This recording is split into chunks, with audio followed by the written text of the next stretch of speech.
اب موت آتے ہی اس کی روح کو لینے کے لیے عذاب کے فرشتے آئے کہ بھائی اس کو جہنم میں لے جائیں، اور دوسری طرف رحمت کا فرشتہ بھی آیا کہ میں اس کی روح کو لے کے جاؤں گا۔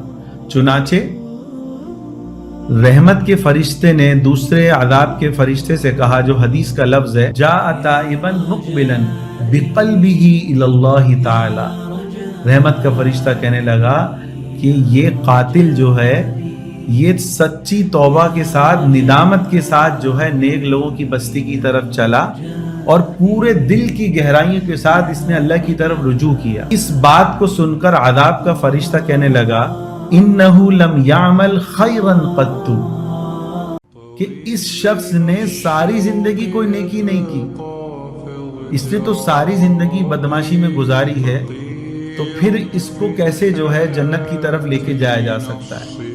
جب یہ دونوں فرشتے، حدیث میں آتا ہے، آپس میں جھگڑ رہے تھے، تو تیسرا فرشتہ اللہ نے اس کو نازل کیا، اور یہ سارا واقعہ ہمیں بتانے کے لیے تھا کہ ہزاروں سال بعد آنے والے آپ سے سب کی امتیوں کو بھی یہ واقعہ پتہ چلے۔ اب تیسرا فرشتہ نازل ہوا، وہ کہنے لگا تم ایسا کرو، تم دونوں زمین کے فاصلے کو ناپ لو، اگر یہ نیک لوگوں کی بستی کے قریب ہے تو اس کو رحمت کا فرشتہ لے کے جائے گا، اور اگر یہ گناہ گار لوگوں کی بستی کے قریب ہے اور اس نے زیادہ فاصلہ طے نہیں کیا، تو اس کو عذاب کا فرشتہ جہنم میں لے کے جائے گا۔ چنانچہ حدیث میں آتا ہے، جب یہ فاصلہ ناپا گیا تو یہ ایک بالش نیک لوگوں کی بستی کے قریب تھا، اور وہ بھی کیسے قریب پہنچا؟ بخاری میں یہ آتا ہے، یہ مسلم کا میں نے واقعہ بتایا، بخاری میں یہ الفاظ ہیں کہ اللہ نے اپنی رحمت والا معاملہ کیا، اس کی ندامت کو دیکھ کے، اس کی توبہ کے جذبے کو دیکھ کے اللہ نے گناہ گاروں والی جو بستی تھی اس کے فاصلے کو اللہ نے بڑھا دیا، اور نیکوں والی جو بستی تھی اس کے فاصلے کو اللہ نے کم کر دیا۔ اس طرح وہ جو ہے نیک لوگوں کی بستی کے قریب پہنچ گیا۔ اس طرح ہیلا کر کے اللہ نے اس کے لیے جو ہے ایک مغفرت کا نظام بنایا۔ اور ایک اور روایت میں یہ الفاظ بھی ملتے ہیں کہ وہ شخص جو ہے موت کے وقت اس کو تھا کہ میں نیک لوگوں کی بستی کی طرف میرا زیادہ سے زیادہ جو ہے قدم بڑھے، تو موت کے وقت جب سکرات کا عالم تھا، وہ اپنے سینے کے بل نیک لوگوں کی بستی کی طرف اس نے سفر شروع کیا، اور یہ عمل اللہ کو اتنا پسند آیا کہ اللہ نے پھر زمین کے فاصلے کو سمٹوا دیا۔ تو اس واقعے سے ہمیں یہ پتہ چلا کہ اللہ کی ذات عالی بڑی غفور الرحیم ہے۔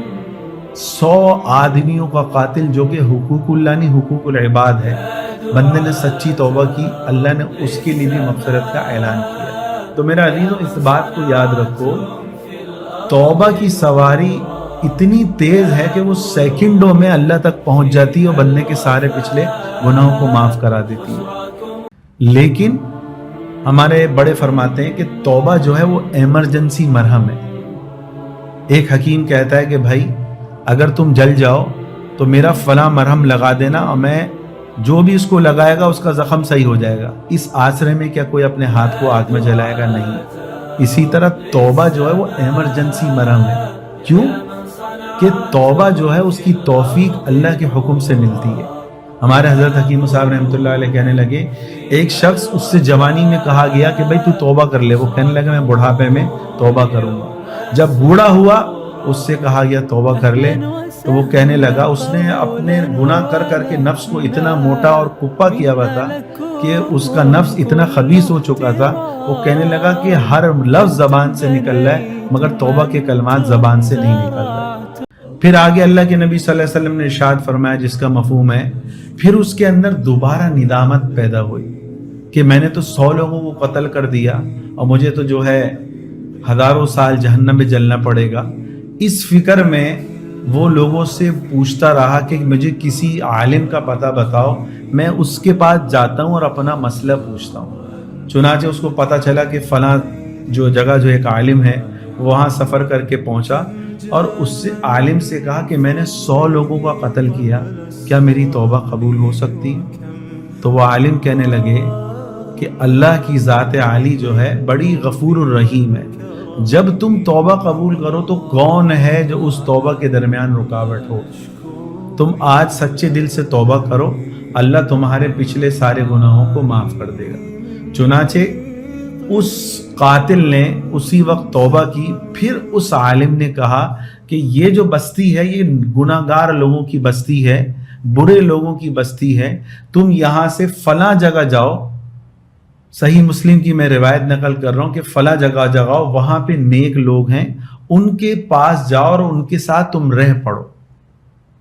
کیا وجہ تھی کہ نیک لوگوں کے پاس جائے گا، ان کے ساتھ رہے گا تو ان نیک لوگوں کے اثرات اس کے دل میں آئیں گے اور اس کا تعلق اللہ سے مضبوط ہوگا۔ چنانچہ حدیث شریف میں آتا ہے جس کا مفہوم ہے کہ وہ قاتل نیک لوگوں کی بستی کی طرف چل پڑا۔